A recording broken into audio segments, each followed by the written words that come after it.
আমাকে অব্যাহতি দেন, আমাকে ছেড়ে দেন, আমি ছেড়ে থাকতে চাই না। আমাকে আমার রবের কাছে ইবাদত করার একটু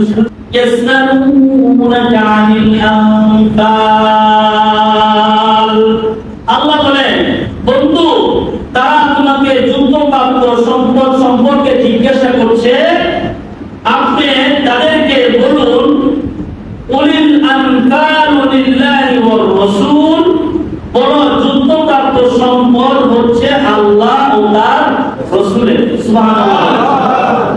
তারা আপনাকে যুদ্ধপ্রাপ্ত সম্পদ সম্পর্কে জিজ্ঞাসা করে, আপনি বলেন যুদ্ধপ্রাপ্ত সম্পদ আল্লাহ ও তার রাসূলের। তারপরে আল্লাহ তাআলা বলেন ফাত্তাকুল্লাহ, তোমরা আল্লাহ তাআলাকে ভয় করো, ওয়া আসলিহু, এবং তোমরা সংশোধন করো। তোমাদের ভিতরে যে দূরত্ব হয়েছে এই দূরত্বটাকে কমিয়ে তোমরা কাছাকাছি আসো, ঐক্যবদ্ধ হও। যাতা বাইনিকুম ওয়া আতিউল্লাহ ওয়া রাসূলাহু, এবং তোমরা আল্লাহ এবং আল্লাহর রাসূলের আনুগত্য করো। ইন কুনতুম মুমিনিন, যদি তোমরা প্রকৃতপক্ষে মুমিন হও। সুবহানাল্লাহ। এই হলো এই আয়াতের সরল তর্জমা। এই আয়াত, এই সূরা নাযিল হয়েছে বদরের যুদ্ধের সময়। বদরের যুদ্ধ হয় ইসলামের প্রথম যুদ্ধ এবং সবচেয়ে বড় যুদ্ধ। সুবহানাল্লাহ। ঐতিহাসিক যুদ্ধের নাম বদরের যুদ্ধ। এই বদরের যুদ্ধের 17তম রমজান মাসে, রমজান তারিখে আল্লাহ তাআলা এই বদর যুদ্ধ অনুষ্ঠিত করেন। সুবহানাল্লাহ। সাহাবায়ে কেরাম কাফিরদের বিরুদ্ধে যুদ্ধ করবে। কেন যুদ্ধ করবে? এজন্য কোরআনে কারিমে বলা হয়েছে যে কাফের, মুশরিক, মুনাফিক এরা মুসলমানদের চূড়ান্ত দুশমন এবং ইসলামের চূড়ান্ত দুশমন। তারা আমাদের বিরুদ্ধে এই জন্য যুদ্ধ করবে যে যাতে আমরা আল্লাহ তাআলার ইবাদত বন্দেগী না করতে পারি, আমরা যেন ইসলাম প্রচার না করতে পারি। ইসলামটাকে দামিয়ে দেওয়ার জন্য, দমিয়ে দেওয়ার জন্য, ইসলামকে তারা দুনিয়ার জমিন থেকে উৎখাত করার জন্য তারা ষড়যন্ত্র করছে। যে মুসলমানরা দলে দলে এখন দেখা যাচ্ছে যে তারা কালিমা করে মুসলমান হচ্ছে, তাদের দল বাড়ি হয়ে যাইতেছে। এই দল বাড়ি হওয়ার আগে, বেশি হওয়ার আগে মুসলমানদেরকে একবারে নিঃশেষ করা দেওয়া লাগবে। এটা হলো তাদের বড় ষড়যন্ত্র আর চক্রান্ত। নবী সাল্লাল্লাহু আলাইহি ওয়াসাল্লাম সাহাবীদেরকে জড়ো করলেন। অনেক লম্বা ইতিহাস সরকারে বলতেছি, সামনের আলোচনা আরো সামনে বাড়বে। অনেক লম্বা ইতিহাস বদলে সাহাবায়ে কেরাম তাআলা কাফেরদের সাথে যুদ্ধ করা সম্ভব না। তরবারির মূলত ছিল 8টা, ঘোড়া ছিল মাত্র 2টা। আল্লাহু আকবার। তো নবী মুহাম্মদ রাসূলুল্লাহ সাল্লাল্লাহু আলাইহি ওয়াসাল্লাম সাহাবীদেরকে নিয়ে পরামর্শ করতেছে, তোমরা পরামর্শ করো কি করা যায়, কি করা যায়, একজন বলো। তো মুহাজিরদের সাহাবায়ে কেরাম এর ভিতর থেকে হযরত আবু বকর রাদিয়াল্লাহু তাআলা উঠে গেছেন। সুবহানাল্লাহ। হযরত আবু বকর রাদিয়াল্লাহু তাআলা উঠে বলতেছে, ইয়া রাসূলুল্লাহ, আপনি তো মালিকের কাছে দোয়া করতেছেন, দেখতেছি যেহেতু আপনি মালিকের কাছে দোয়া করতেছেন, নিঃসন্দেহে আপনার মালিক আপনাকে সাহায্য করবে। নবীজিকে কি দিতেছে? সাহস দিতেছে, হিম্মত দিচ্ছে। ইয়া রাসূলুল্লাহ, আপনি ভয় পাবেন না, আল্লাহর কাছে সাহায্য চাইছেন, আপনার আল্লাহ আপনাকে সাহায্য করবে ইনশাআল্লাহ। এবারে হযরত খলিফাতুল মুসলিমিন উমর দাঁড়ায় গেছেন। উমর সুন্দর বক্তব্য দিলেন। তো নবী সাল্লাল্লাহু আলাইহি ওয়াসাল্লামের মনের ভিতরে খালি সাহাবীদেরকে বলতেছে তোমরা কিছু বলো, আর মুহাজির সাহাবীরা বলতেছে উঠে উঠে একজন, কিন্তু আনসার সাহাবীদের একজনও উঠে না। তো নবী চাইতেছে আনসার সাহাবীরা কিছু বলো। আনসার সাহাবীদের মধ্যে একজন সাহাবী দাঁড়াইছেন, দাঁড়ায় বলে, ও আল্লাহর রাসূল, চিন্তা করবেন না, পেরেশানি নেবেন না, টেনশন নেবেন না। বলে ইসরাইল হযরত মুসা আলাইহিস সালাম কে বলেছিল তার উম্মতেরা, আপনি গিয়া আল্লাহ এবং আপনি নিজে গিয়া ওই ইসরাইলের বিরুদ্ধে আপনি যুদ্ধ ঘোষণা করেন, যুদ্ধ করেন। আমরা এখানে বসে আছি, বিজয় বলে আমরা মিষ্টি বিতরণ করবো। আলহামদুলিল্লাহ।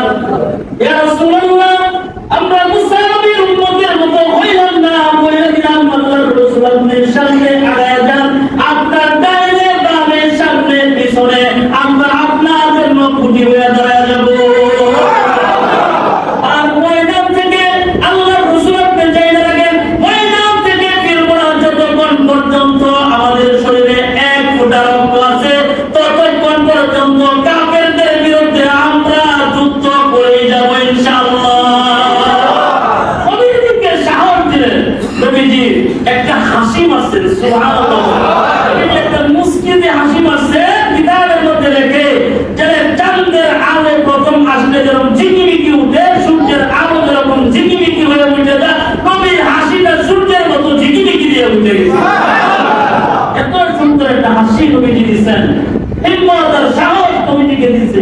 আপনি টেনশন করেন না। যান, সবাই যখন প্রস্তুত হয়ে গেল, প্রস্তুত হওয়ার সাথে যুদ্ধ করবে, সবাই যখন তাদের যুদ্ধের তলোয়ার মাথা পর্যন্ত উঠাইছে, কিতাবের মধ্যে লেখে কে যেন এক কাফেরের মাথাটা গর্দন থেকে এক ফুট দিয়া মাটিতে গলায় দিছে। সাহাবায়ে কেরামদের সামনে একটা মাথা হিসাব স্পষ্ট করে পট করে পড়ে গেছে। কে বা কারা মাথাটা দেবেন উদ্দিয়া গর্দন থেকে গলায় দিছে। সুবহানাল্লাহ বলে কে বা কারাবেন? আল্লাহ তাআলা বলেন, বন্ধু কে বা কারা বলে নাই, আমি বন্ধু আমার কাছে সাহায্য চেয়েছেন, আপনি আমার কাছে দোয়া করেছেন, আমি আল্লাহ তাআলা আপনার দোয়াকে কবুল করেছি। ইন তাস্তাগীথুনা রাব্বাকুম ফাস্তাজাবা লাকুম আন্নী মুমিদ্দুকুম বিআলফিন মিনাল মালাইকাতি মুরদিফিন। আল্লাহ তাআলা বলেন, বন্ধু যখন তোমরা তোমাদের প্রতিপালকের নিকট সাহায্য চেয়েছিলে, তখন আমি আল্লাহ তোমাদের জবাব দিয়েছি। সুবহানাল্লাহ। আমি তোমাদেরকে ওয়াদা করেছি 1000 ফেরেশতা দিয়ে, ও রাসূল আমি আপনাদের সহপাঠীদেরকে সাহায্য করব। একের পর এক আসমান থেকে আসতে থাকবে, একের পর এক আসবে। ও রাসূল টেনশন কইরেন না, দোয়া চেয়েছেন, আমি আল্লাহ দোয়া কবুল করেছি। আপনি মাঠে কেন 313 জন সাহাবী, তারা শুধু একা নয়, আমি আল্লাহ আসমান থেকে 1000 ফেরেশতা তাদের মোকাবেলা করার জন্য পাঠাইছি। ফেরেশতাও 1000, আবার কাফেরের সংখ্যা। এখন ফেরেশতারা তো তার জীবনে কোনোদিন যুদ্ধ করে নাই। ফেরেশতারা যুদ্ধ করছে? ফেরেশতারা জীবনে যুদ্ধ করছে না। কেমনে যুদ্ধ করতে এগুলো জানেও না। আল্লাহ তাআলা ফেরেশতাদেরকে যুদ্ধ শিখাইতেছেন। কোরআন বলে, সুবহানাল্লাহ। কেমনে? কোরআন শরীফ শিক্ষা দিতে, কোরআন শরীফ বলতেছে, শুনো, আল্লাহ তাআলা শিখাইতেছে, সর্বপ্রথম ঘাড়ে নিয়ে মারবা, তারপরে ঘুরাই ঘুরাই মারবা। সুবহানাল্লাহ। ফেরেশতাদেরকে কি শিখাইলেন? আগে তোমরা গায়ে আক্রমণ করবা, তারপরে ঘুরাই ঘুরাই আক্রমণ করবা। আল্লাহু আকবার বলে। আচ্ছা, গাড়টা আমাদের মুখের উপরে নামিছে, দেখেন আল্লাহ কত মহব্বত করেন। কাফের বললেও, জালেম বললেও আল্লাহ মহব্বত করে। ওই মুখে মারলে তো না, গর্দানে মারবা। সুবহানাল্লাহ বলে। গর্দানে মারলে গর্দান নিশ্চয় হইব না? নিশ্চয় হইব। যখনই গর্দান নিশ্চয় হইব, তখনই ঘুরাই ঘুরাই মারবা। পায়ের মধ্যে একবার দিলে বলে শুধু এখানে সম্পত্তি। আল্লাহ তাআলা বলছে, আগে তোমরা গর্দানে মারবা, তখন ঘুরাই ঘুরাই মারবা, দেখবা আমি আল্লাহ তাআলা তোমাদেরকে এমনিতে ফেরেশতাদের মাধ্যমে সাহায্য দেব। সাথে সাথে আল্লাহ তাআলা বলছেন, বন্ধু সাহায্য চেয়েছেন, আপনাকে সাহায্য দিয়ে দিয়েছি, টেনশন করবেন না। কাফেরদের মোকাবেলা করার জন্য আমি আল্লাহ তাআলা মিনাল মালাইকাতি মুরদিফিন আমি ফেরেশতা নিযুক্ত করেছি। বন্ধু আপনি যুদ্ধে চলে যান। যখন এই গর্দানকে ফেলায় দেওয়া হয়েছে, কাফেররা ভয়ে দৌড় শুরু করছে। আরেকটু জোরে বলুন না। কাফেররা এবার দৌড় শুরু করছে। একদল সাহাবায়ে কেরাম কাফেরদেরকে দৌড়ায় নিতেছে। আরেকদল সাহাবায়ে কেরাম কাফেরদের মালগুলো টুকায় জমা করতেছে। আরেকদল সাহাবায়ে কেরাম নবীকে পাহারা দিতেছে। আর তো জোরে বলুন। নবীকে পাহারা দিতেছে। মাল যখন যারা টুকায়া জমা করছে, তাদের কথা বলল, মাল টুকায়া আমরা জমা করছি, এই মালের হকদার আমরা, এই মাল আর আমরা কাউরে দিলাম না। একদম সাহাবায়ে বলে যে কাফিরদের যে মাল আমরা পাইছি তাদেরকে দমন কইরা এই মাল আমরা যারা টুকায়া একসাথে করছি, জমা করছি আমরা। যে দল কাফিরদেরকে দৌড়ায়া নিয়ে গেছে, ওই দলেরা বলে আমরা যদি তাদেরকে শত্রুদেরকে যদি আমরা দৌড়ায় না লয়ে যেতাম, 7 জনের মাল টুকায়া জমা করতে পারতাম না, অতএব আমরা ওইটা হকদার। সুবহানাল্লাহ। কিন্তু যেমন আল্লাহর নবী সাল্লাল্লাহু আলাইহি ওয়াসাল্লামকে পাহারা দিছে, তারা বলে তোমরা এই মুহূর্তে কাফেররা একটা করে ছিন্ন বিচ্ছিন্ন জায়গায় আছে, এমন তো হইতে পারে পাহাড়ের কোন গর্তে তারা ঢুকায়া আল্লাহর নবীর উপরে আক্রমণ করতে পারে। নবীকে যদি আক্রমণ কইরা যদি তাকে যদি শহীদ করে দেওয়া হয়, যুদ্ধ দিয়া কি হইব আর মাল দিয়া কি হইব? এই জন্য আমরা নবীকে পাহারা দিছি, এই মাল পাওয়ার হকদার আমরা আছি। সুবহানাল্লাহ। আরে হুজুরে বলেন সুবহানাল্লাহ। তাদের ভিতরে ঐক্যটা আলাদা হয়ে গেছে, আলাদা ঐক্য। এক একজনের মত আলাদা মত হয়ে গেছে। এক একজন করে মাল আমরা আরেকটু সুন্দর করে বোঝায় দেই যে মাল টুকায়া তারা একসাথে করছে, এটা গনিমতের মাল। আল্লাহ তাআলা এই গনিমতের মাল আদম থেকে যত নবী রাসূল ঈসা পর্যন্ত যত নবী রাসূল আল্লাহ দুনিয়াতে পাঠাইছেন, যত উম্মত পাঠাইছেন, কোন উম্মতের জন্য গনিমতের মাল আল্লাহ তাআলা খাওয়ার জন্য দেন নাই। এই গনিমতের মাল আল্লাহ তাআলা কারোর জন্য হালাল করে নাই। গনিমতের মালগুলো আগে একসাথে কইরা এক জায়গায় জমা করতো, এক জায়গায় জমা কইরা তারপরে আগুন দিয়ে পুড়ায়া ফেলাইতো। আল্লাহ বলে গনিমতের মাল আমার নবী মুহাম্মদুর রাসূলুল্লাহ সাল্লাল্লাহু আলাইহি ওয়াসাল্লাম তার উম্মতের জন্য আমি এটাকে হালাল করে দিয়েছি। আর পুরো বলেন না সুবহানাল্লাহ। এই উম্মতের জন্য এক নম্বর কি সুযোগ কি? এক নম্বর সুযোগ হইল গনিমতের মাল খাওয়া আমাদের জন্য হালাল করেছেন কে? আল্লাহ। আর খুঁজে বলেন কে? শত্রুর সম্পদ যখন আমাদের হাতে হস্তগত হবে, এই শত্রুর সম্পদ গুলো আমাদের খাওয়া আল্লাহ হালাল করেছেন। এটা আল্লাহ তাআলা এক নম্বর সুযোগ করে দিয়েছে। কিতাবের মধ্যে রেখে 3টা নিয়ামত আল্লাহ তাআলা আমাদেরকে দান করছে। এই 3টা নিয়ামত পৃথিবীর কোন উম্মতদেরকে আল্লাহ তাআলা দেন নাই, কোন পয়গম্বরদেরকেও দেন নাই। আল্লাহ তাআলা শুধু উম্মতি মুহাম্মদের জন্য এই 3টা নিয়ামত দান করছে। সুবহানাল্লাহ।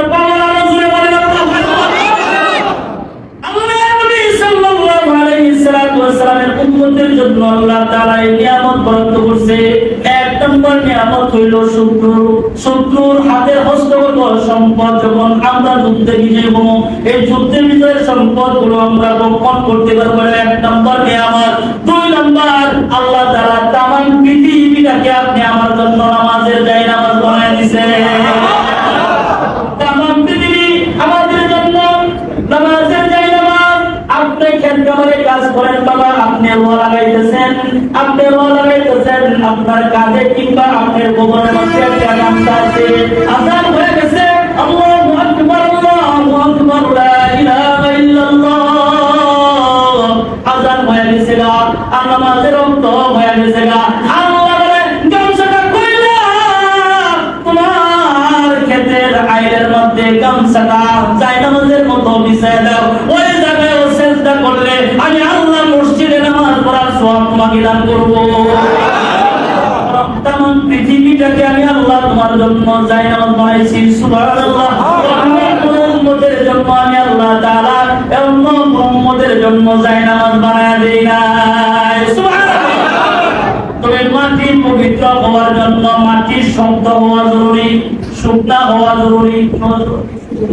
মাটির পবিত্রতা কি? মাসালা শিখেন। মাটির পবিত্রতা কি? শুকনা মাটি। শুকনা কি মাটি? শুকনা মাটি। মাটি যখন শুকনা হবে আল্লাহ তাআলা তারপরে বলেন, সুন্দর করে বুঝবেন, দুইটা নিয়ামত হইল। এক নম্বর নিয়ামত হইল শত্রুদের কাছ থেকে পাওয়া সম্পদ, এটা আমাদের জন্য হালাল করেছেন। দুই নম্বরে আল্লাহ তাআলা তামাম পৃথিবীকে আপনি আমার জন্য জায়নামাজ বানাইছেন। তিন নম্বর বলে পানি ছাড়া যখন তোমাদের কাছে কোনো পানি থাকবে না, তখন কি কাজ করবে? তখন তোমরা শুকনা মাটি হাতের মধ্যে নিয়া তায়াম্মুম কইরা মুখের মধ্যে একটু লাগায়া দিলেই তোমাদের শরীরকে আমি আল্লাহ পবিত্র বানায়া দিব। আর জোরে বলেন সুবহানাল্লাহ। উম্মতের উপরে তায়াম্মুম ছিল না, অন্য কোন উম্মতের উপরে তায়াম্মুম আল্লাহ তাআলা দেন নাই। শুধু আল্লাহ তাআলা উম্মতি মুহাম্মদের জন্য তায়াম্মুম দিয়েছেন। আল্লাহ নবী সাল্লাল্লাহু আলাইহি ওয়াসাল্লাম বদরের যুদ্ধ থেকে যখন তিনি আসতেছিলেন, তিনি আসার সময় আযান হয়ে গেছে, নামাজের সময় হয়ে গেছে। নামাজের সময় যখন হয়ে গেছে, ওযু করার দরকার আছে না নাই? একটু জোরে বলেন, ওযু করার দরকার আছে না নাই? কোনো পানির ব্যবস্থা নাই। এক সাহাবী বলেন, আল্লাহর রাসূল, পানির ব্যবস্থা নাই কিন্তু কুয়া আছে, সুবহানাল্লাহ। কুয়ার মধ্যে পানি নাই। আল্লাহ নবী বলে, কুয়াটা তোমরা আমাকে দেখায় দাও। আল্লাহ নবী কুয়া পর্যন্ত গেলেন। কুয়ার মধ্যে যাইয়া আল্লাহ নবী একটু থুথু দিতে বললেন। থুথু দিতে দেরি হয়, নিচ থেকে পানি উতলায়া উতলায়া উপরে উঠতে দেরি করে না। আল্লাহু আকবার বলেন। বদরের যুদ্ধের সময় আল্লাহর নবীর সাহাবী হযরত কাতাদা রাদিয়াল্লাহু তাআলা আনহু তিনার একটা তীর নিক্ষেপ করছে। তীরটা হযরত কাতাদার চোখের মধ্যে গিয়ে বিঁধে গেছে। হযরত কাতাদা রাদিয়াল্লাহু তাআলা আনহু তীরটাকে যখন টান দিছে, টান দিতে দেরি হয়, তার চোখের মণিটা তীরের সাথে বেজে আসতে দেরি করে নাই। হযরত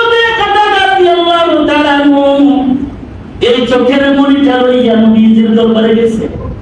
নবীজির দরবারে যাইয়া বলে, আল্লাহ রাসূল, আমার চোখ চাই। নবীজি বললেন, কোথায় তোমার চোখ? বলো। কাতাদার চোখে, কাতাদার হাত থেকে আল্লাহ নবী চোখটা নিয়া হযরত কাতাদার চোখের মধ্যে লাগায়া থুতু মুবারক লাগায়া দিছে। হাদিসের কিতাব বলে নবীজি থুতু লাগাইতে দেরি হইছে, আগের চাইতে সুন্দর কইরা এই চোখ কাতাদার চোখের মধ্যে ফিট হইতে দেরি করে না। বদরের যুদ্ধের অনেক নিয়ামত আল্লাহ তাআলা রেখেছেন। বদরের যুদ্ধে আবু জাহেল পর্যন্ত কতল হইছে, হত্যা হইছে। কত যুদ্ধ! আল্লাহু আকবার। আল্লাহ বেশি যুদ্ধ হয় নাই। বদরের যুদ্ধে আল্লাহ তাআলা বড় বড় যেগুলো জাহেল ছিল, বড় বড় কাফের যারা ছিল, এদেরকে কতল করে দিয়েছে বদরের যুদ্ধের সময়। এটা ইসলামের পরম এক সৌভাগ্যবান এক যুদ্ধ, যে যুদ্ধটাকে আল্লাহ তাআলা কোরআনে কারীমের সূরা হিসেবে নাযিল করেছেন, সুবহানাল্লাহ। এতে আল্লাহ তাআলা তারপরে বলেছেন, ওই যে সাহাবায়ে কেরাম তিন মত হয়ে গেছে, এক মত বলে এটা আমরা টুকাই দিছি, এটা আমার।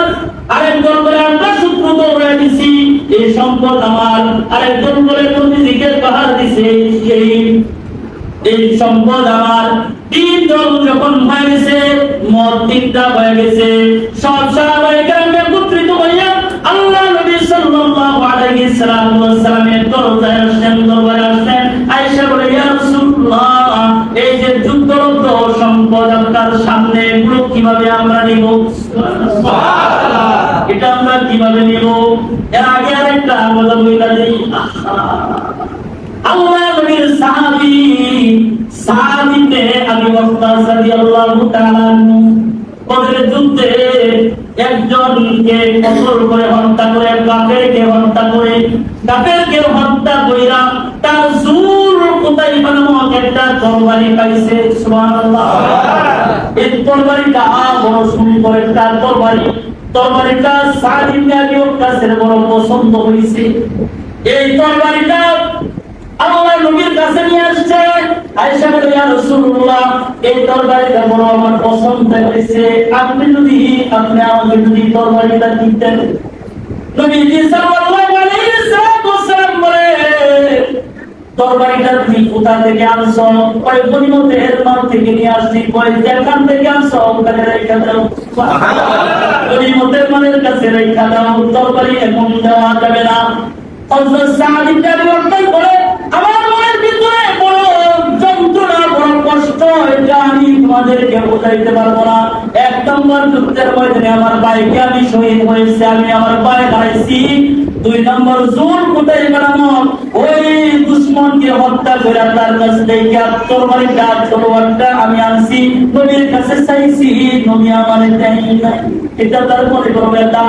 ব্যথা হইয়া যখন সাহাবী যখন চলে যায়, আল্লাহ তাআলা সাথে সাথে কোরআনে কারীমের আয়াত নাযিল করেছে, ইয়াসআলুনাকা আনিল আনফালি কুলিল আনফালু লিল্লাহি ওয়ার রাসূল। আল্লাহ তাআলা বলতেছেন, ইয়াসআলুনাকা আনিল আনফাল, তারা যুদ্ধরত সম্পদ সম্পর্কে আপনাকে জিজ্ঞেস করে। আপনি বলেন, এই সম্পদ যারা তোমরা শত্রুকে দৌড়াইছো তাদেরও না, এই সম্পদ যারা টুকায়া জমা করছো তাদেরও না, এই সম্পদ যারা নবীকে পাহারা দিছো এই সম্পদ তাদেরও না। এই সম্পদ হইল কুলিল আনফালু লিল্লাহি ওয়ার রাসূল, এই সম্পদ আল্লাহ ও তার রাসূলের। কোথায় আমরা বলে কি কইল না, ঐক্য, তোমাদের ঐক্যমত আলাদা আলাদা বানাও না, নিজেদের ভিতরে পারস্পরিক দুশ্মনতা সৃষ্টি করো না।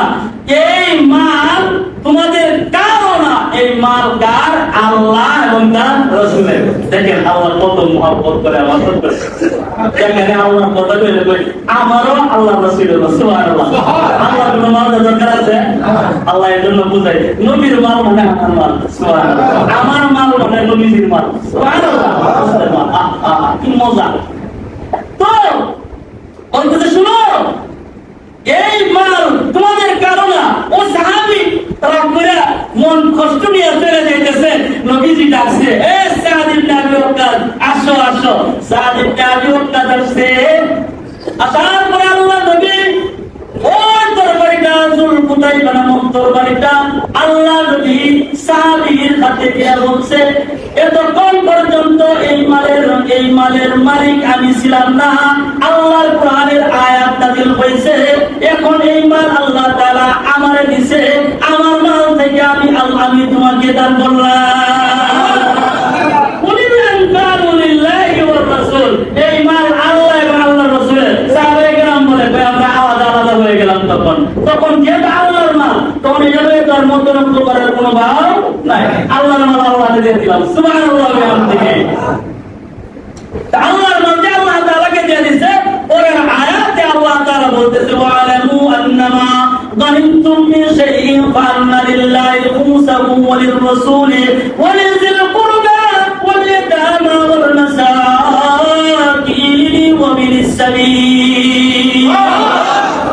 আল্লাহ তাআলা বলে, তোমরা জেনে রাখবে, যুদ্ধে যারা তোমরা লাভ করেছো তার পঞ্চম অংশের এক অংশ আল্লাহ এবং আল্লাহর রাসূলের, সুবহানাল্লাহ। তার মানে এক অংশ আল্লাহ এবং আল্লাহর রাসূলের, আর বাকি অংশ আল্লাহর রাসূল একজনকে একজনের মন মতো একবারে সমান সমান করে ভাগ করে দিয়ে দিয়েছে, সবাইকে সমান সমান করে ভাগ করে দিয়ে দিয়েছে। এখন যাও, তাহলে আল্লাহর রাসূল, আল্লাহ এবং আল্লাহর রাসূলের ভাগটা করে যাইব, সুবহানাল্লাহ কইতেন না? আল্লাহ এবং আল্লাহর রাসূলের ভাগ করে যাইব। আল্লাহ তাআলা বলতেছেন যে দেখো, আমার এবং আমার রাসূলের ভাগ কইতা। আল্লাহ তাআলা বলেন, ওয়ালিযিল কুরবা ওয়াল ইয়াতামা ওয়াল মাসাকিন ওয়া বিনিস সাবিল। আল্লাহ বলেন, তোমার নিকট আত্মীয় স্বজনদেরকে দিবে। নবীজি কাকে দিবে?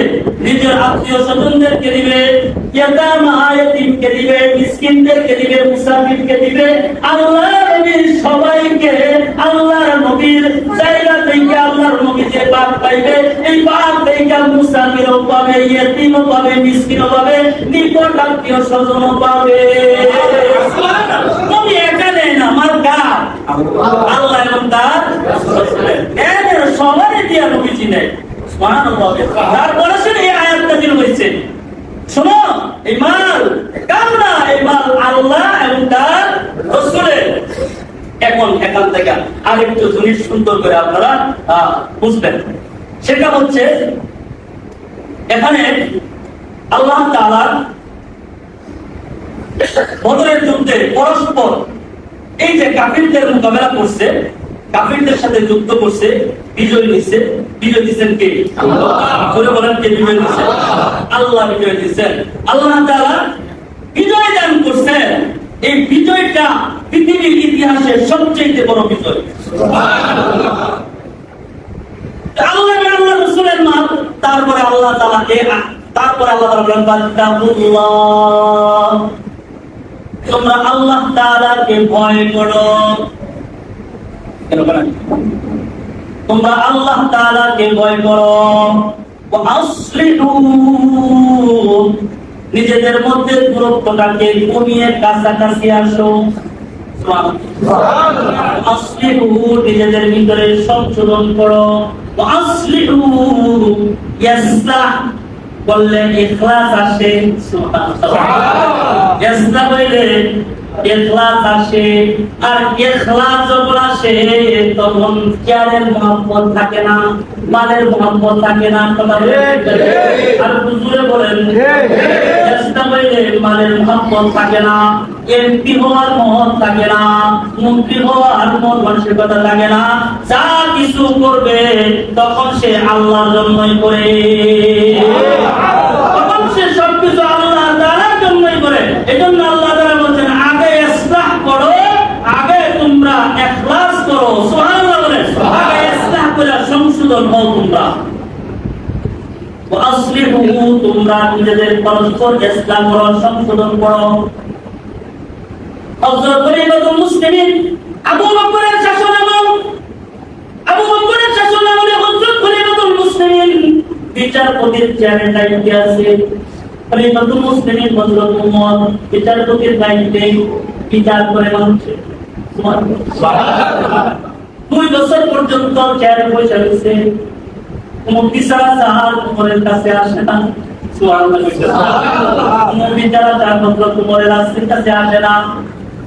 হযরত ওমর রাদিয়াল্লাহু তাআলা চিঠি লিখছে, খলিফা বরাবর হযরত আবু বকর বরাবর, বলে আবু বকর 2 বছর পর্যন্ত চেয়ারের মধ্যে বসে রইলাম, বিচারপতির চেয়ারে বসে রইলাম, আজ পর্যন্ত কোনো বিচার আমার কাছে নালিশ আসে নাই। যে রাষ্ট্রের ভিতরে কোন বিচার আচার আসে না, নালিশ আসে না, ওই রাষ্ট্রের ভিতরে বিচারপতির চেয়ারের কোনো দরকার না। ঠিক না বেশি? ওই রাষ্ট্রের বিচারপতির কোনো চেয়ারের দরকার নাই। আমি ইস্তেহার দিতেছি, ও আমিরুল মুমিনিন খলিফা হযরত আবু বকর, আপনি আমাকে ইস্তেহারের মাধ্যমে আমাকে এই চেয়ার থেকে অব্যাহতি দেন। বাকিটা সময় যেন আমি আমার রবের কদমে পড়া সেজদা দিয়া আমি আমার সময়টা যেন রবকে দিতে পারি। আর হুজুরে বলেন সুবহানাল্লাহ। আজকে মানুষের মানের রূপ হয়ে গেছে, আজকে মানুষের চেয়ারের মহব্বত ঢুকে গেছে, চেয়ারের রূপ এসে গেছে। এই জন্যই তো এখন কেউ চেয়ারে, বাংলাদেশের চেয়ারে যদি কেউ বসতে চায়, উঠকি আঙ্গায়া আর উঠতে মন চায় না। ঠিক না বেশি?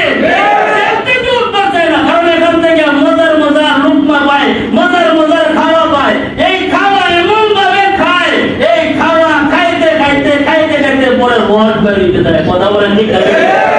খাবার বাংলাদেশে প্রত্যেকটা জায়গা থেকে যদি প্রত্যেকটা মুসলমান ঐক্যবদ্ধ যদি হইতো, ঐক্যবদ্ধ হয়ে যদি এই রাষ্ট্রকে সংশোধন করার জন্য যদি ঐক্যবদ্ধ হইতো, তাহলে মুসলমানদের বিপরীত আজ কোন জঙ্গি বলে ইহুদি নাসারা খ্রিস্টান মুসলমানদের